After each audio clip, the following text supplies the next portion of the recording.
सभी को सादर प्रणाम। जय गुरुदेव। सभी अपनी कमर सीधी कर लें। गायत्री मंत्र साथ-साथ। ॐ भूर्भुवः स्वाहा तत्सवितुर्वरेण्यं भर्गो देवस्य धीमहि धियो यो नः प्रचोदयात्। ॐ गुरुर्ब्रह्मा गुरुर्विष्णु गुरुरेव महेश्वरा गुरुरेव साक्षात् परब्रह्म तस्मै श्रीगुरवे नमः। अखण्डमण्डलाकारं व्याप्तं येन चराचरं तत्पदं दर्शितं येन तस्मै श्रीगुरवे नमः। मातृवत् लालित्री च पितृवत् मार्गदर्शिका नमोऽस्तु गुरुसत्तायै श्रद्धा प्रज्ञायुताचया श्रद्धा प्रज्ञायुताचया। ॐ श्री गुरवे नमः। आइए, आज के सत्र में सभी का स्वागत है। आज हमारे बीच उपस्थित हैं आदरणीय रीता द्विवेदी जी, जो हिंदी में पोस्ट ग्रेजुएट हैं। अमेठी में पढ़ाई के दौरान ही आपको एक शिक्षक के माध्यम से गुरुदेव और गायत्री महाशक्ति के बारे में जानने का सौभाग्य मिला। अमेठी में विराट यज्ञ के आयोजन में आपने पूरे समर्पण से सेवा की, घर घर जाकर अन्न संग्रह किया। शादी के बाद ससुराल में आध्यात्मिक वातावरण न होने पर भी आपने साधना नहीं छोड़ी, बल्कि संघर्षों का साहसपूर्वक सामना किया। दीप यज्ञ के समय भी विरोध सहा, लेकिन श्रद्धा डिगी नहीं। बाद में मुंबई में फैशन डिजाइनर के रूप में काम किया और फिर लखनऊ में ब्यूटी पार्लर खोलकर आत्मनिर्भर बनी। आपका जीवन इस बात का जीवंत उदाहरण है कि गुरुदेव पर अटूट आस्था हो तो कोई भी कठिनाइयां साधना का मार्ग नहीं रोक सकती। आइए अब हम सब उनके अनुभव से प्रेरणा लेंगे। आदरणीय रीता द्विवेदी जी, आपका स्वागत है। जय गुरुदेव। जय गुरुदेव। मेरे पास कोई शब्द नहीं है जिससे मैं अपने शब्दों में उनकी महिमा को पिरो सकूं। सबसे पहले तो मैंने ये चेष्टा की है कि उनके बारे में मैं कुछ कह पाऊं। हम जैसे अधम को भी उन्होंने अपने शरण में लिया। मैं तो इसके लिए हृदय से उनका धन्यवाद करती हूँ और मैं यही प्रार्थना करती हूँ कि सबके जीवन में ऐसा ही प्रेम उनको मिले, उनका प्रेम सबके जीवन में ऐसे ही मिले और सबकी निष्ठा सच्ची हो उनके प्रति। और मैं हृदय से कहती हूँ, मैं क्या कहती हूँ, कहलवाने वाला ही कोई और है कि जो गुरु की शरण में जाता है ना, उसका सब काम गुरुदेव करते हैं। तुलसीदास ने लिखा है, गुरु बिन भवनिध तरहि न कोई, जो बिरंच शंकर सम होई। मानस कल्याण के लिए ही तो रामचरितमानस का निर्माण हुआ। तो तुलसी के दोहों में एक एक चीज में मंत्र है, लिविंग आर्ट है। तो उनके दोहों में जो चीजें समाहित हैं वो हमें आपने बस समझने की देर है। उन्होंने कहा कि शंकर भगवान के समान भी कोई हो, लेकिन उसके जीवन में भी गुरु की जरूरत होती है। और मीरा जैसी परम भक्ता थी, उनके भी जीवन में गुरु रैदास बन के आए थे। भगवान कृष्ण उनसे साक्षात मिलते थे, लेकिन मीरा को भगवान ने खुद कहा कि बिना गुरु के हम तुम्हारे करीब नहीं आ सकते। गुरु हमारी डोर होता है। पता, जैसे वकील जज क्यों ना उसके घर का हो, लेकिन बिना वकील के फाइल जज नहीं पढ़ता है, वैसे अलौकिक जीवन का भी ना तार परमात्मा से जोड़ने के लिए एक महात्मा की जरूरत होती है। और वो महात्मा हमारा क्या है? गुरु होता है। मेरा तार हरि से जोड़े, ऐसा कोई गुरु मिले, मेरे मन के तार जो छेड़े, ऐसा कोई गुरु मिले, मेरे दिल के तार जो छेड़े, ऐसा कोई गुरु मिले। गुरु ही है एक भगवान से जो मेरा गुणगान करता है, मेरी सिफारिश करता है उस परमात्मा से जोड़ने के लिए मुझे। और तब प्रभु भी उस गुरु की आग्रह पे एक बार निहारते हैं मुझे और निहाल कर देते हैं। ये गुरु की महिमा होती है। सात समुद्र की मछी करूं, लेखनी सब बन राय, सब धरती का जित करूं, पर गुरु गुण लिखो न जाए। सारे तीर्थ धाम आपके चरणों में, हे गुरुदेव प्रणाम आपके चरणों में।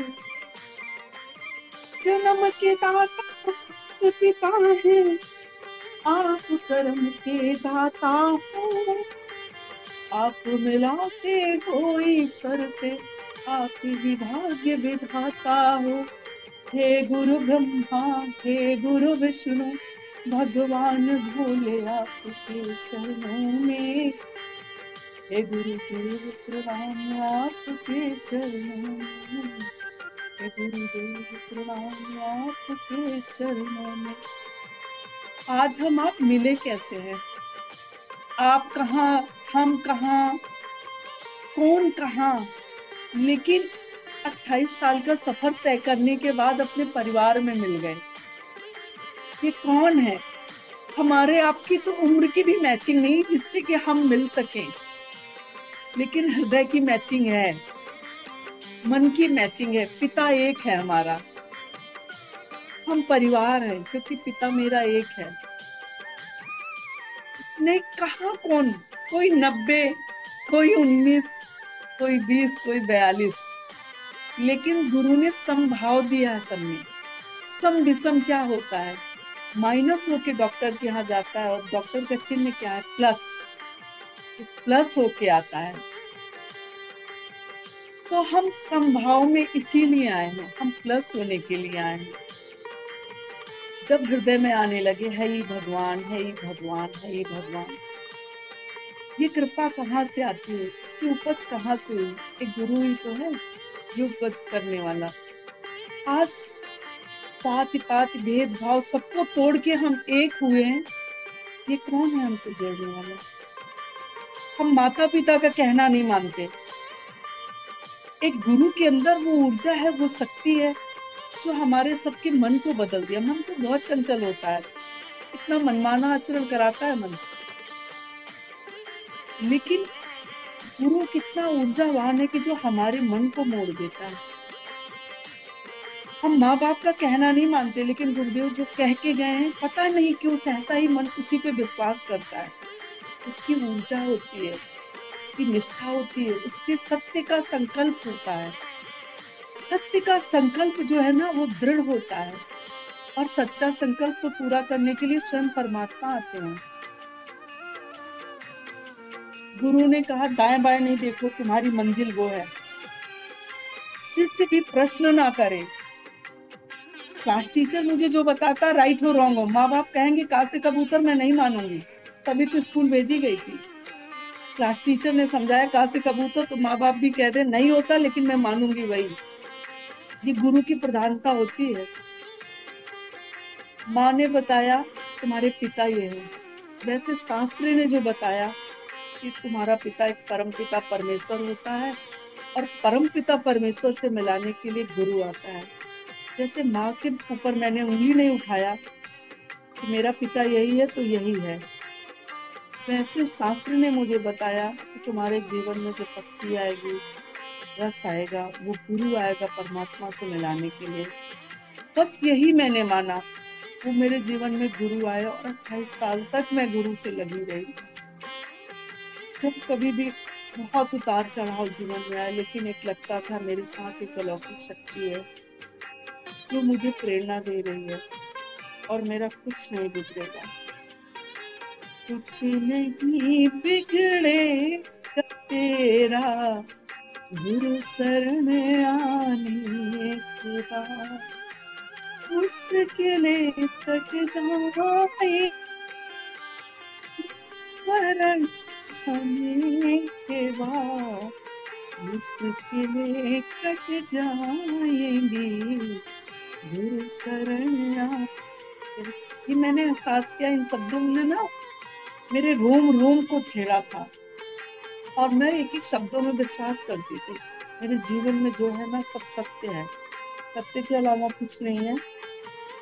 और जब गुरु ने कहा है, जब उनका सुनसान के सहचर पढ़ो, कितना उन्होंने तप किया, कितना तप किया, कितनी मुश्किलें आई जीवन में, तब उन्होंने जाके माँ गायत्री की उनको प्राप्ति हुई, ऐसी शक्ति ऊर्जा उनको तब मिली है। तो हम गुरु से क्या सकते, उनका जीवन कैसे रहा, हम भी वैसा जिए, मेरे भी जीवन में ऐसा चमत्कार होगा। और फिर मेरे गुरुदेव ने कहा है, क्यों नहीं, जब कोई प्रश्न ना खड़ा करो ना, तो उत्तर सहसा ही मिलने के लिए तैयार रहता है। हम हर चीज में प्रश्नवाचक करते हैं, प्रश्न लगाते थे, क्यों, क्या, कैसे। नहीं, गुरु ने कहा इसलिए कोई प्रश्न नहीं, जीवन में सब जो कहा सब सत्य है। विश्वास की डोर जानते हो, हम आप जब विश्वास करें, इसको पूरा करने के लिए प्रभु सारी कायनात आती है, और जहां ही हमारा विश्वास खत्म होता है वहीं हमारा सब कुछ डगमगाने लगता है। मैं बताऊं, जिसको मैं 28 साल तक प्रेम करी, उसको कैसे छोड़ सकती थी मैं। लेकिन मैंने बस गुरुदेव से प्रार्थना किया था कि मुझे कुछ प्रत्यक्ष कराइए, मैं इस सागर में बहुत डगमग हो रही हूँ। तब मैंने उनसे आज्ञा ली, तब उन्होंने मुझे स्वप्न में दर्शन दिया और बोला, आप भागवत भगवान की शरण में जाओ। तब क्योंकि मुझे 2 साल पहले कृष्ण से प्रेम हो चुका था, और पता नौदा भक्ति में क्या है, जब ये भक्ति के ना पायदान होते हैं, 9 श्रवणम कीर्तनम, ये सब पायदान होते हैं। जब आपकी भक्ति बहुत ऊपर जाती है, तब केशव से मिलना होता, परमात्मा, परम पिता परमात्मा। तो पिता से आज्ञा लेके इस आत्मा का मिलन उस परमात्मा से हुआ है, और यहाँ तक पहुंचने का श्रेय मैं गुरुदेव को ही देती हूँ। मैंने उनसे ही पूछा था, उन्होंने मेरे लिए सारे रास्ते बनाए थे। छोटा सा एग्जाम्पल दूं, मैं अमेठी में थी, मेरी चेन गिर गई, मैं जॉब के लिए इंटरव्यू देने गई थी, और वहां शक्तिपीठ है, मैं माँ गायत्री के पास गई दर्शन करने, और मैं गई इंटरव्यू देने, मेरी वहीं पे चेन गिर गई।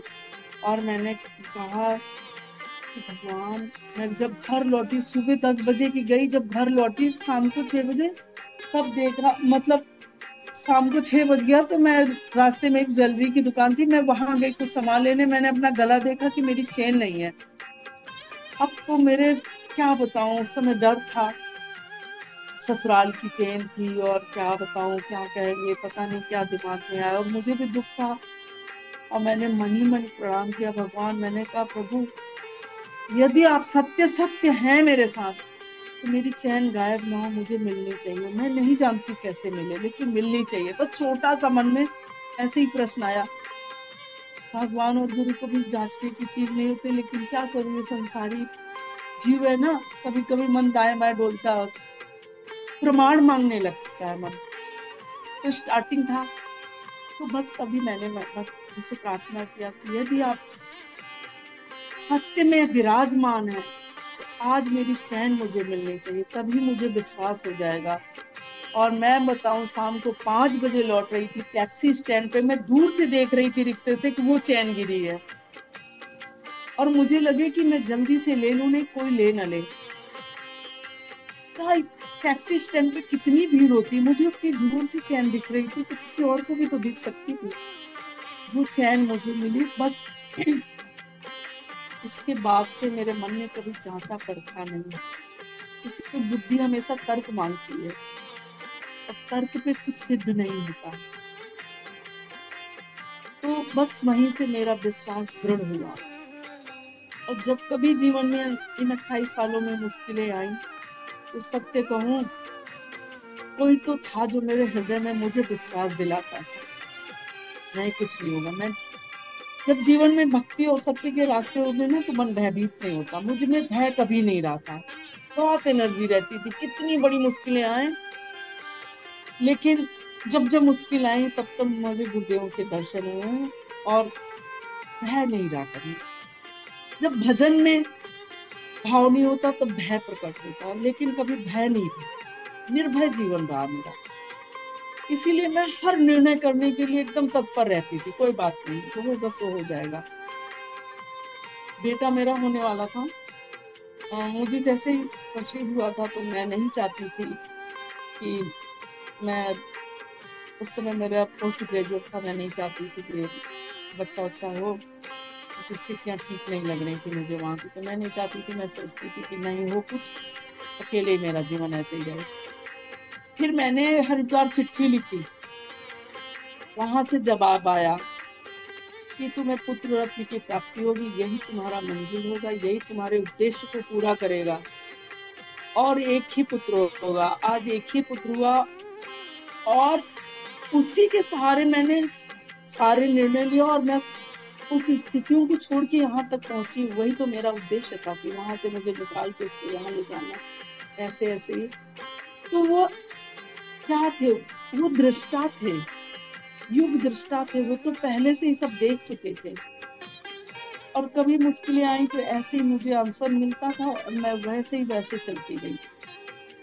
आज बेटा विदेश में है, हस्बैंड भी आउट, उनका आउट वर्क है, कभी कहीं, कभी अकेले रहते हैं 2 साल से, कभी हस्बैंड आए नहीं आए, लेकिन कोई द्वंद नहीं, कोई भी द्वंद नहीं। इतना विश्वास, इतना आनंद, इतना सुख। लेकिन ये है कि संसार के रिश्ते खत्म हो गए, किसी से मिलने का मन नहीं होता, कहीं जाने का मन नहीं होता, अपना काम करो, मन भजन में लगा रहता है। बस ये जीवन की डोरी खींची जा रही है, ये जीवन की गाड़ी चली जा रही है, उतरने की पारी करीब आ रही है। बस इसी उद्देश्य से तो गाते बजाते अपने आनंद में रहते हैं। हम तो कहते हैं क्यों ही चिंता करना, संभालने वाला कोई और है। सूखा पड़ता है तो मरेंगे तो सारे भूखे, लेकिन मुखिया को दुख होता है, मुखिया सबसे बड़ा दुखिया, सबसे बड़ा दुख मुखिया को होता है। तो हम मुखिया बन के बैठे हैं ना, सबके ठेकेदार। हमने क्यों ठेका लिया सबका, मेरे ठेकेदार तो वो है, इसलिए मुझे मुखिया बनने की जरूरत नहीं होती। मैं तो किराएदार बन के रहो आनंद में। हम तो यही कहेंगे, जीवन में आस्था विश्वास, आप जितना पल संसार के साथ बिताओगे, उतनी लोगों की नेगेटिविटी आप लेके आओगे। सब अपना कूड़ा तुम्हारे सर पे उतार देंगे, चले जाएंगे। तुम्हें एक कहेगा कि सही रास्ते पे जा रहे हो, 10 तुम्हें कहेंगे अरे क्या है अभी से। नहीं, तुम्हारा विश्वास क्या है, तुम्हारे अंदर भी तो एक आत्मा बैठी है, वो तुम्हें बता रही है कि तुम सही हो कि गलत हो। जिस दिन तुम सुबह उठ के पूजा करते हो, तुम्हारा मन कितना आनंद में होता है, तुम्हारी आत्मा बताती है कि तुमने आज सही काम किया है। लेकिन भगवान ने कहा है मेरी माया मुझसे भी प्रबल है, वो तुम्हें इस मार्ग पे जाने नहीं देगी। लुभावने सब चीजों को, लुभावने रास्ते आएंगे तुम्हारे सामने, तुम चुनते क्या हो। जब कभी मन दाएं बाएं भटके, मेरी आवाज आ रही है? आ रही है दीदी, आ रही है। अच्छा, जब कभी मन दाएं बाएं भटके तो बस मानव तो परिवर्तन से काहे को डरता है, ईश्वर जो भी करता है अच्छा ही करता है। मानव तो परिवर्तन से काहे को डरता है, ईश्वर जो भी करता है अच्छा ही करता है। जब से दुनिया बनी हुई है रोज बदलती है, देख के अदला बदले तो क्यों आहे भरता है। मानव तू परिवर्तन से काहे को डरता है। इतनी काली रात है फिर भी दिल तो आएगा, जल में कमल खिला है, खिल के वो मुरझाएगा। देख के अदला बदली तू क्यों आहें भरता है। मानव के परिवर्तन से काहे तो डरता है। अगर प्रकृति में परिवर्तन है तो जीवन में भी परिवर्तन आना है। सदैव एक साथ कुछ नहीं रहा है, इसलिए हमें सबसे पहली सीख प्रकृति देती है। वही कमल कैसे खिलता है कीचड़ में, वही कमल एक दिन मुरझाने की भी पारी आती है। जीवन में मैंने जब सुख सहा तो मेरे बदले का दुख कौन सहेगा। इतनी अंधेरी रात होती लेकिन एक दिन सुबह आ ही जाता है। लेकिन हम भयभीत क्यों होते हैं? भय होता है क्यों? क्योंकि हमारा परमात्मा पे विश्वास नहीं है। मन कमजोर है, मेरा संकल्प कमजोर है, विश्वास की डोर मजबूत नहीं है, मन चंचल हो जाता है। ये चंचल मन कभी भक्ति नहीं करने देता, हमेशा तर्क मांगता है। और बुद्धि तर्क मांगेगी तो तुम्हारा विश्वास कभी टिकने नहीं पाएगा। सबसे पहले बुद्धि नहीं, नियम बनाओ। पहला नियम होता है, नियम सधते सधते तन मन सध जाता है। नहीं, विश्वामित्र कितनी ऊंचाई पे गए थे, एक ही बार में उनकी परीक्षा हुई और दिख गए। इसलिए जीवन में सत्संग भी होना चाहिए। आप भक्ति कब कर पाओगे? सत्संग स्तंभ है, भक्ति उसकी छत है। जीवन में संत जन, गुरु जन, इनके शब्दों में ही सत्संग है। जीवन में जब सत्संग आता है तो भक्ति की नींव पड़ती है। सत्संग विश्वास दिलाता है, धैर्य दिलाता है, साहस दिलाता है, संतोष दिलाता है, मन को तृप्त करता है, हर स्थिति परिस्थितियों को एक्सेप्ट करना सिखाता है। कोई बात नहीं, कोई बात नहीं, हो गया, मेरा प्रारब्ध है, क्यों तर्क करना, क्यों तर्क करना। कोई बात नहीं, बर्दाश्त करने की ना क्षमता आती है सत्संग में। और गुरुदेव कहते हैं मैं स्थूल रूप में, सूक्ष्म रूप में आज भी तुम्हारे साथ हूँ। जब तुमने मान लिया मेरा पिता मेरे साथ है तो बच्चा कहाँ भयभीत होता है। माँ बाप लूला लंगड़ा हो, बच्चे को चोट लगती है, माँ बाप की गोदी में भाग के जाता है। उसको विश्वास है मेरा पिता है, मेरी रक्षा करेगा। ऐसे ही विश्वास मेरा भी होना चाहिए। कोई बात नहीं, आज ऐसा हुआ तो क्या हुआ, मेरे साथ मेरे गुरुदेव हैं।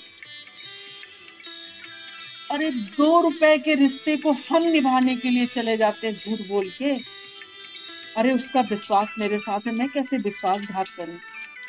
उस गुरु पे मैंने इतना विश्वास किया तो वो मुझे कैसे धोखा देगा। वो कभी नहीं धोखा देगा। संसारी व्यक्ति रिश्ता निभाना चाहता है तो उसने तो वो तो युग दृष्टा है, वो क्यों नहीं निभाएंगे। मेरे दुख सुख को क्या वो नहीं देख रहे हैं। हम अपने बच्चे के हर रिक्वायरमेंट को पूरी करते हैं, हर दुख सुख, भूख लगती है तो उसको मुझे पता चलता है कि बच्चा भूखा है, उसे क्या चाहिए क्या नहीं चाहिए। क्या मेरे गुरु को नहीं पता है मुझे क्या चाहिए? इतना ही विश्वास हमें आपको उस गुरु के साथ रखना चाहिए। उनको सब पता है, मेरे हर चीज को वो समझते हैं। मुझे ऐसा फील करना चाहिए मेरे अंश मेरे गुरुदेव। प्रेम के आंसू जिनके बहते हैं उनके तो गुरु अंग संग रहते हैं। प्रेम के आंसू जिनके बहते हैं उनके तो गुरु संग रहते हैं। सारे तीर्थ के चरणों में, हे गुरुदेव प्रणाम आपके चरणों में। दुखिया मन को सुखिया तन को मिलता है आराम आपके चरणों में। हे गुरुदेव प्रणाम आपके चरणों में। बहुत जन्म बिछड़े ये भगवान, अब ये जीवन तेरे लिए इतना ही समर्पित हो जाए मन। बस इतना ही, सुबह शाम इतनी ही प्रार्थना करना, कोई माला मंत्र ना करना, 10 दिन यही करना। बहुत जन्म बिछड़े हे गुरुवर, अब ये जीवन तेरे लिखे।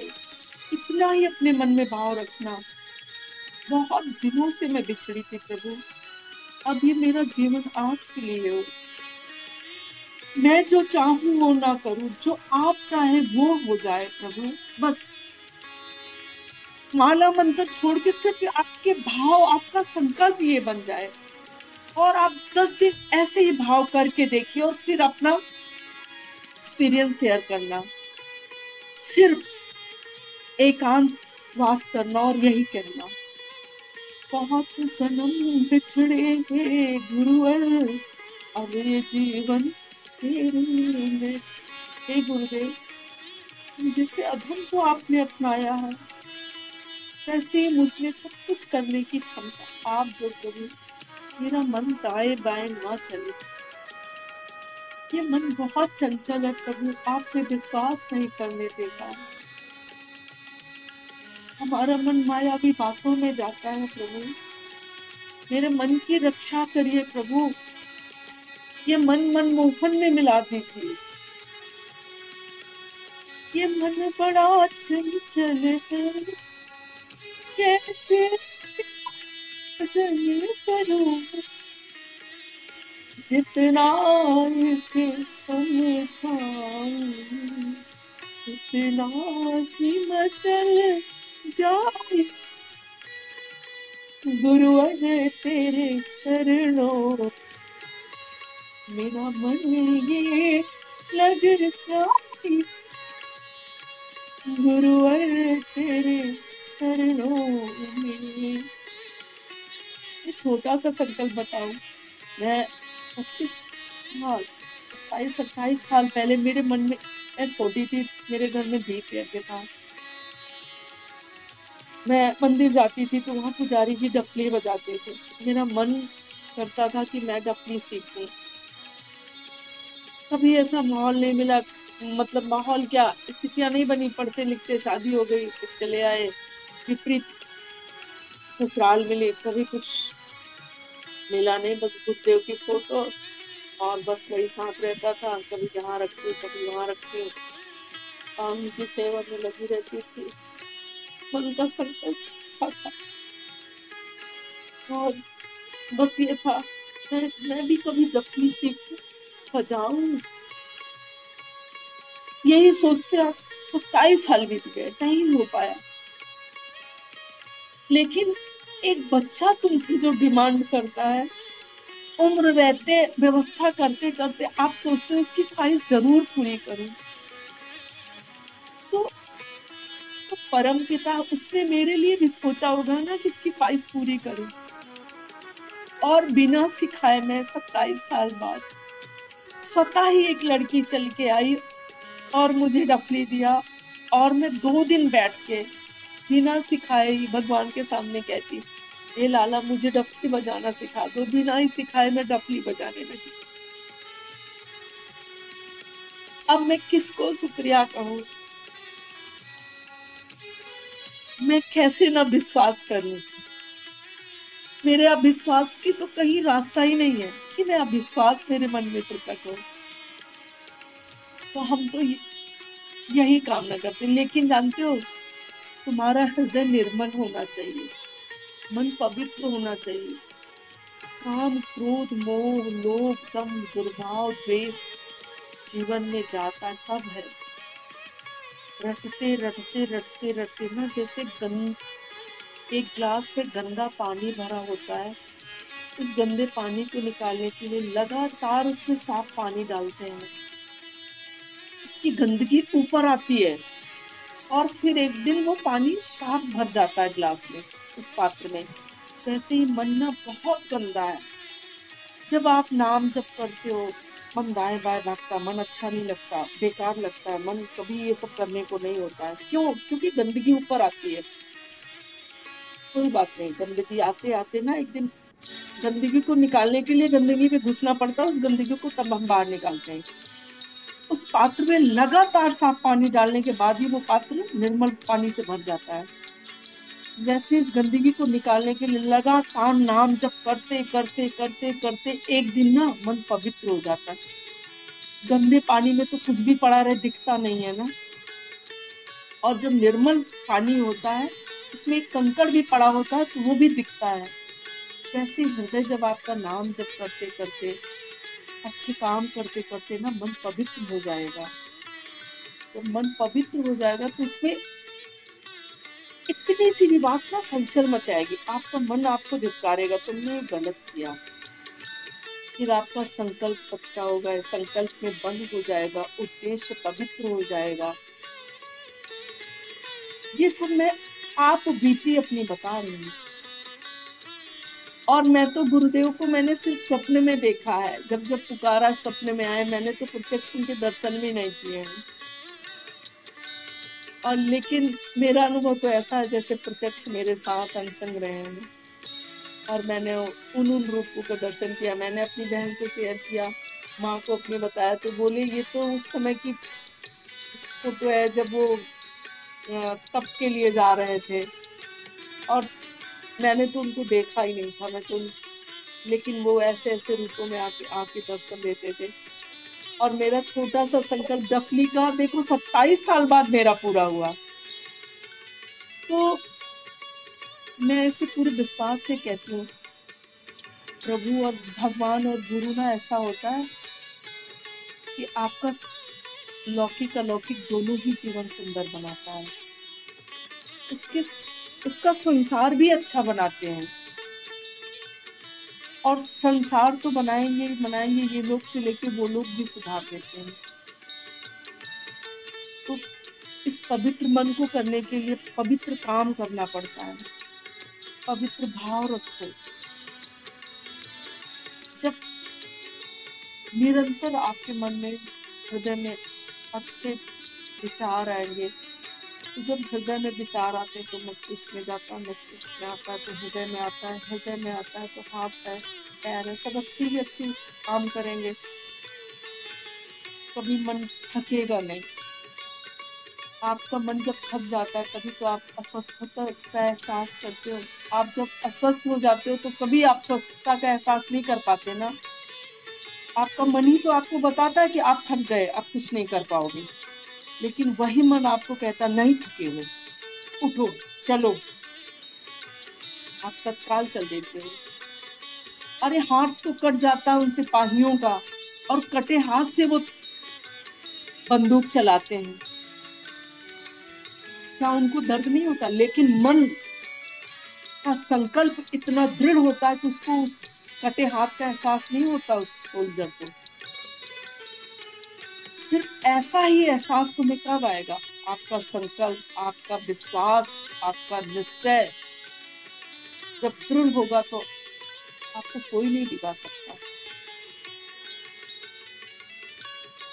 आपका मन 10 मिनट हमने बात किया, मन रिचार्ज हो गया।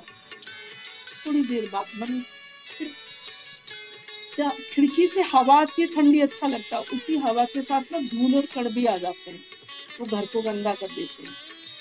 उसको करने के लिए हम पोछा कितना भी लगा लें, डस्टिंग करनी पड़ती है ना। तो पोछा तो मेरा क्या है? पोछा मेरा है भक्ति, नाम जप करें, गुरु के नियम का पालन करें। लेकिन डस्टिंग क्या है? डस्टिंग है सत्संग, सत्य का संग। वो डस्टिंग, तब घर चमकने लगता है, तब हृदय चमकेगा। फिर आप भय मुक्त हो जाओगे। आपका रोम रोम कहने लगेगा, हे भगवान, हे भगवान, हे भगवान। आप हम कह देते हैं ना, कंकड़ में भगवान है, कंकड़ में डाक है भगवान। अरे ये दृष्टि तो मिले, ये दृष्टि कब आती? आते आते आती है। अरे गीता का उपदेश भगवान ने कुरुक्षेत्र में दिया, अर्जुन को ही नहीं दिया, युधिष्ठिर भी थे, नकुल सहदेव भीम सब थे ना वहां पे, पूरी सेना थी। लेकिन सुनाई और दिखाई तो सिर्फ अर्जुन को दिया, क्योंकि अर्जुन के मन में प्यास थी,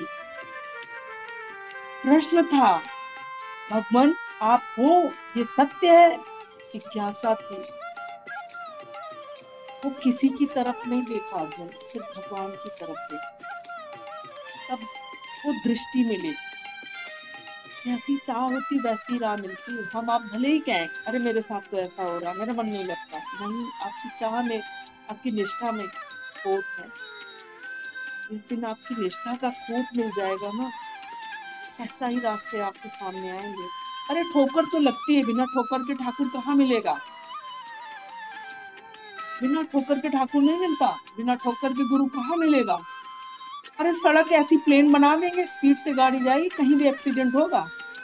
इसीलिए ब्रेकर होता है, ब्रेक लगता है लाइफ में। हम अलर्ट होते हैं, हम उस ब्रेक से, ठोकर से सीखते हैं मुझे संभल के चलना है। रे मन संभल संभल पग धरियो, ये संसार कांटों की बाढ़ है, उलझ उलझ मन रह जाए, मन राम सुमिर नहीं पछताएगा।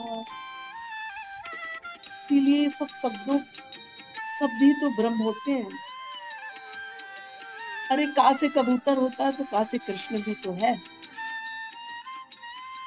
एक दिन ना नाम रटते रटते ना सरल हो जाएगा मन। सरल, और सरल चीज किसको नहीं अच्छी लगती बताओ? कठिन कठोर किसको पसंद है? सरल। सा से सीता, रा से राम, रा से ला से लक्ष्मण। जब हृदय में विराजमान होते ना तो मन बहुत सरल हो जाता है। तब मन गाने लगता है, तब मन गाता है। अधरम मधुरम हसितम मधु मधुरा पते। तब सब मधुर दिखता है, रिश्ते में मधुरता आती है। कोई कुछ कहेगा, मन करता अरे कोई बात नहीं, इससे ज्ञान नहीं, इससे समझ नहीं। मुझे तो समझ है, मेरे तो जीवन में गुरु है। मेरे गुरु ने क्या क्या सहा है, उन्होंने कैसे अपने आप को संभाला है, तो मैं क्यों नहीं संभाल सकती? कोई बात नहीं, मैं किसी को सुधार नहीं सकती। मैं सुधर जाऊंगी तो सब सुधर जाएंगे, क्योंकि मैं किसी की आइडल बनूंगी? मेरे अंदर क्या है जो मैं किसी की आइडल बनूंगी? उंगली उठाते हैं किसी के ऊपर, 3 उंगलियां मुझे कहती हैं कि तुम अपने को जांचो। इन 3 उंगलियों पे मैंने ध्यान नहीं दिया है, इस उंगली पे मैंने ध्यान दिया, और 3 उंगलियां कहती तुम पहले खुद को देखो। गुरु का नारा था, हम सुधरेंगे तो जग सुधरेगा। तो हमारे अंदर कितना सुधार है? मैं सुबह उठ के क्या करती हूँ? मैंने अपने सुधारने के लिए दिन भर में कितना प्रयास किया है। मैंने अपनी कमियों को सुधारने के लिए कितना प्रयास किया है। अपने हृदय से पूछो, अपनी डायरी में लिखना, मेरे अंदर क्या कमी मुझे पता है। मैंने अपने आप को सुधारने के लिए क्या प्रयास किया। नहीं किसी से उम्मीद नहीं, कामना नहीं, कामनाएं जो काम ही ना आए, और यही कामना ही मुझे दुखी करती है। मेरा पति नहीं चाहता मैं ये सब काम करूं, कोई बात नहीं, उससे प्रार्थना करें, प्रभु मेरे लिए रास्ता बनाएंगे। मैं विरोध करके क्यों जाऊं? उससे प्रार्थना करो, वो रास्ता बनाएगा। हर चीज का श्रेय भगवान और गुरु को देना चाहिए। श्रेय हम रख लेते हैं, बाकी जो दोष होता है हम क्या देते हैं, मेरे साथ तो ऐसा ही हो रहा है, कोई बात नहीं। भाई चंदन की खुशबू कब आती है? चंदन की श्वास कब बिखरती है? चंदन को कुल्हाड़ी से काटा जाता है, उस कुल्हाड़ी को महकाता है पहले चंदन, खुरदुरे पत्थर पे रगड़ा जाता है, तब वो तिलक धारण होता है, सबसे ऊंचाई पे मस्तक पे धारण होता है। इस तिलक की गति क्या है बताओ? कितना तरासा गया तब जाके कहीं भगवान ने उसको अपने सर पे, मस्तक पे पधराया। हमें क्यों ही कोई अपनाएगा? हमने कितना अपने आप को तरसवाया है। चुस्त दुरुस्त मजबूत बैठे हैं, ऑर्डर देंगे, भाई ये कर लो, ये माला कर लो, वो कर लो, ये कर लो। अरे क्यों ही कर ले भाई? तुम्हारे अंदर क्या है? तुमने करके क्या कमाया है? मेरा बेटा मुझसे पूछेगा तुमने करके क्या कमाया? खुद तो सुधरी नहीं, इसीलिए गुरुजी ने कहा हम सुधरेंगे तो जग सुधरेगा। सबसे पहले मुझे अपने आप में परिवर्तन लाना होता है। वो देख के अपने आप को परिवर्तन कर लेंगे, लेकिन सबसे पहले मुझे सुधारना पड़ता है। और भाई गुलाब का फूल तो सबसे सुंदर होता है और वो कांटों के बीच में रहता है। किसी भी भक्त के जीवन का चरित्र उठा के देखिए, उनके जीवन में कितने कांटे आए, कितने कांटे आए। और जब जब कांटे आए हैं तब तब विश्वास दृढ़ हुआ है। आप पहाड़ पे चढ़ते हो और बिस्तर पे लेटते हो, बिस्तर पे लेटने के बाद आपको अपनी एनर्जी का एहसास होता है? कभी नहीं होता। आपको पता ही नहीं आपके अंदर कितनी ताकत है। लेकिन जब आप पहाड़ पे जाते हो तो आपकी सारी एनर्जी बाहर आती है और आप चढ़ते चले जाते हो। विपरीत परिस्थितियों में तो विश्वास की परीक्षा होती है। तभी तो मेरा निश्चय, प्रगाढ़ता, विश्वास विपरीत परिस्थितियों में तो आता है। तो ये जीवन में उतार चढ़ाव तो मुझे सिखाता है और विश्वास बढ़ता है। दिन ब दिन परिस्थितियां गहरी होंगी, उतना विश्वास दृढ़ होता जाता है। अरे भाई, लकड़ी की महानता देखो, लकड़ी लोहे को भी पार कर देती है, बस लकड़ी से लग जाओ। गुरु की बाड़ी लकड़ी है, वो कुबड़ी है, बुढ़ापे तक वो जाएगी हमारे साथ, पकड़ के बस निकल ले। एक नाव में कील होती है, नाव के साथ वो भी पार हो जाता है। तो बस ऐसे गुरु और भगवान की बाड़ी, भगवान के जन, भगवान जब कृपा करता है ना तो अपने जन का साथ देता है। किसी के जीवन में अकेलापन है, किसी के जीवन में कुछ है, कुछ है। आज गुरु ने हमें अपने परिवार में मिलाया, हम एक दूसरे से शेयर तो कर सकते हैं। ये हमारा ऐसा रिश्ता है जिससे हम अपना दुख सुख भी बयां कर सकते हैं। लेकिन हाँ, आपको विश्वास होना चाहिए। तब विश्वास होगा जब जीवन में आपके सजावट बनावट नहीं रहेगी। जब तक जीवन में बनावट होती है ना, तब तक भय रहता है, अरे मेरी बुराइयों को जान लेगा, हंसी करेगा। नहीं, फिर आप किसी से कैसे ही शेयर कर पाओगे? तो जीवन में जब ये बनावट जाता है ना, तब जीवन में सजावट खुद ब खुद आ जाती है। और जब सजावट, जब मन ही सज गया तो फिर सजने को कुछ बाकी नहीं रहता। हर कोने में ना खुशबू बिखरती है फिर। और प्रथम पायदान तो यहीं से शुरू हुआ था मेरा। बस हम सोचते थे तुम मेरे साथ हो प्रभु, तुम मेरे साथ हो। 40-40 मालाओं का अनुष्ठान बिना नमक के किया। 12th में पढ़ते थे, पेपर शाम को था, 9 दिन का बिना नमक का व्रत था। और बस किन्हीं बातों में हंसी आई, लाइट तब तो चली जाती थी और जाते थे एग्जाम देने बिना नमक के। 9 दिन का व्रत, 40,000 मालाओं का अनुष्ठान, और हंसे और गिर पड़े, बेहोश हो गए। और फिर उठे, उठ के हाथ मुंह धोए चले गए पेपर देने। हमें तो पता ही नहीं कौन चला रहा था, कौन चलाया। मैंने भगवान से यही कहा था, मुझे भगवान अब यहाँ नहीं रहना, मुझे अपना स्थान छोड़ना है। और छोड़ के देखो मेरे लिए तो क्या इंतजार कर रहा था। आपका उद्देश्य पवित्र होना तो भगवान, पूरी कायनात आपके साथ रहती है, पूरी कायनात आपके साथ काम करती है। और गुरु ने कितनी अच्छी प्रकृति के बारे में कितना बढ़िया बताया है। प्रकृति से हम सृजन क्या करते हैं, पतझड़ उसके भी जीवन में आता है, सारी पत्तियां झड़ जाती है, वीरान हो जाता है, लेकिन वही एक दिन उसके जीवन में भी बसंत आता है। तो मैं भी यही सीखती हूँ। मेरे जीवन में पतझड़ आया था, मुझे विश्वास था एक दिन बसंत भी आएगा। अरे भाई, जब जब धरती तड़पती है धूप से, तब तक मेघ बरसता है। हमने प्रकृति से क्या सीखा है? हमें प्रकृति बहुत कुछ सिखाती है, यही सिखाती है। जब जीवन में गर्मी का एहसास नहीं होगा तो ठंडी की समझ कहाँ से आएगी? हमें भगवान ने यही सब सिखाया। प्रकृति में हर चीज मौजूद है, बस समझ होनी चाहिए।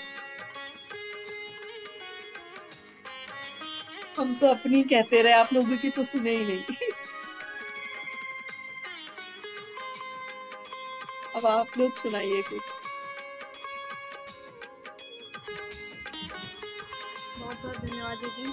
हम आदरणीय रीता दीदी को हृदय से धन्यवाद देते हैं, जिन्होंने अपने जीवन के गुण अनुभवों से हम सभी को गहराई से प्रेरित किया। दीदी, आपको बहुत बहुत नमन है। आप इतना सुंदर व्याख्या करी और उसमें जो सीखने की बात बताई वो बहुत सुंदर था, जो आप हम लोगों को मार्गदर्शन दिए हैं। अरे मैं नहीं दे सकती मार्गदर्शन। अब जो हम अपने कार्य के साथ साथ अपने बात के साथ साथ जो आप मार्गदर्शन देती है कि ऐसा करिए ऐसा होगा, ऐसा करिए ऐसा होगा, ऐसा, ये बहुत सुंदर आपका बोलने का तरीका अच्छा था, सुंदर था और उससे बहुत कुछ सीखने को हमको मिला जो हम नहीं जानती थी। ना भैया, करण करावन आप मानुष के का चुनाई हाथ कराने वाला कोई और है, बस है दो। वो तो आपके लिए है, लेकिन हम तो आपके मुख से सुन रही हैं तो हम तो आप ही को कहेंगे ना। बस हो सकता है आप लोगों का प्रेम है, ये सब है जो। बहुत बहुत बहुत सुंदर आपने सब बताया, समझाया, बहुत अच्छा लगा। आपका जीवन के प्रति जितना समर्पण है वो हम लोग को सीखने की बात है, हम लोग को सीखना चाहिए। आप लोग तो चल ही रहे हैं आगे आगे आगे आगे, पीछे पीछे हम भी पकड़े पकड़े चल रहे हैं। आप आपके आगे हम, आपके पीछे हम हैं। चलिए, बस बहुत अच्छा लगा आपका यहाँ पर, बहुत स्वागत स्वागत। और जो है इतना अच्छा आपने अपने जीवन के बारे में बताया, गुरु के बारे में बता रहे। हर हर वक्त हर शब्दों में आपको गुरु जी तो दिख रहे थे। बस वही है, अपने दिल पर साहेब राजी। तो वो राजी हो जाए बस, चीटी के पगनू पुरवाने बहुत बहुत बहुत बहुत आपको नमन है कि आप यहाँ आई, हम सब लोगों के सौभाग्य की बात है। परिवार कभी न कभी मिलता है ना। हाँ, एक दिन और क्या, तभी तो आप जुड़ी हैं। इतना कहने के बाद जुड़ी हैं आप। जो आनंद दी है वो उसके लिए बहुत बहुत धन्यवाद आपको। कभी तो हम जुड़े हैं, सही बात है। आपके हृदय में जगह नहीं होती तो मेरे शब्द भी तो ना निकलते। आपको प्यास थी, उसमें स्वाद मिला पानी में, बिना प्यास के तो पानी भी नहीं पिया जाता। सही बात है, सही बात। ये आप लोगों की प्यास है जो शब्द निकल पाए, बस हम नहीं, तो बहुत बस बहुत बहुत बहुत सुंदर व्याख्या की है आपने, जो अपने जीवन में और फिर गुरु के प्रति कैसा रुझान होना चाहिए जो आपने बताया, बहुत सुंदर बताया, बहुत अच्छा। इसके लिए बहुत बहुत नमन है आपको।